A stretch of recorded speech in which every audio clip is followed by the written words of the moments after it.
நிறைய பேர் இப்போ கேள்விப்படுற ஒரு பிரச்சனை என்னங்க, சுகர். எல்லாருக்குமே வந்து எனக்கு சுகர் வந்துருச்சு, எனக்கு வந்து சக்கரை நோய் வந்துருச்சு, டயபெட்டிக் வந்துருச்சுன்னு சொல்கிறது தான் காமனாக இருக்குது. அது எடுத்துமே எனக்கு கண்ட்ரோல் இல்லைன்றது நிறைய பேர் வந்து சொல்கிறாங்க. எப்போ நான் செக் பண்ணாலுமே எனக்கு வந்து கொஞ்சம் அதிகமாக தான் இருக்குது, சாப்பிட்றதுக்கு முன்னாடியே பார்த்திங்கன்னா 200 300 அந்த மாதிரி காட்டுது அப்படின்னு சொல்கிறாங்க.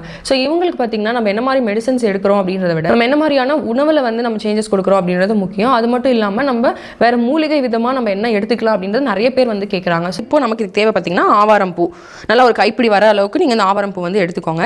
அது கூடவே பார்த்தீங்கன்னா இந்த சுருள் பட்டை. இது எதுக்கு அப்படின்னு பார்த்தீங்கன்னா உங்களுடைய டைஜஸ்டிவ் பிரச்சனையாக இருக்கட்டும், கான்ஸ்டிபேஷன், அந்த மலச்சிக்கல் ஏற்படும் அப்படின்னு சொல்லியிருந்தேன். இதில் வந்து ஆன்டி ஆக்சிடென்ட் அதிகமாக இருக்குது. ஸோ இதை நீங்கள் எடுத்துக்கிறதுனால உங்களுக்கு உள்ளே இருக்கிற கழிவுகள் வந்து நல்ல விதத்தில் வெளியே நீங்கும். சரி, இப்போ பார்த்தீங்கன்னா இந்த மாதிரி ஒரு பாத்திரத்தில் உங்களுக்கு தேவையான அளவுக்கு தண்ணி ஊற்றிக்கோங்க. இப்போ 2 பேருக்கு குடிக்கிறீங்க, 4 பேருக்கு குடிக்கிறீங்கனாலுமே அந்த அளவுக்கு நீங்கள் தண்ணி ஊற்றிக்கலாம். இது வந்து சுகர் பேஷண்ட் மட்டும்தான் குடிக்கணும், சுகர் இல்லாதவங்க குடிக்கூடாது, அந்த மாதிரிலாம் எதுவும் கிடையாது. யார் வேணால் நீங்கள் இந்த ஆவாரம் பூ கஷாயத்தை வந்து நீங்கள் பயன்படுத்தலாம். சரி, இந்த பூ வந்து ஒரு கைப்பிடி அளவுக்கு, அதாவது ஒரு ஆளுக்குன்னா ஒரு கைப்பிடி, நீங்கள் 4-5 பேர் எடுக்கிறீங்கன்னா அதுக்கேற்ற மாதிரி அளவில் நீங்கள் இதை போட்டுக்கலாம்.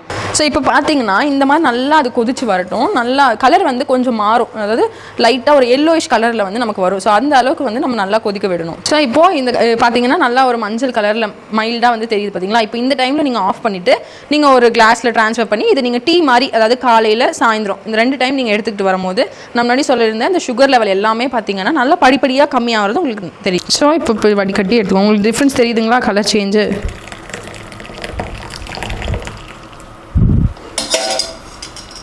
ஸோ இந்த கலரில் இப்படி வந்ததுமே நீங்கள் பார்த்தீங்கன்னா இது காலையில் சாயந்தரம் நீங்கள் ரெகுலராக குடிச்சிட்டு வரும்போது நல்ல ஒரு டிஃப்ரென்ஸ் வந்து இருக்கும்.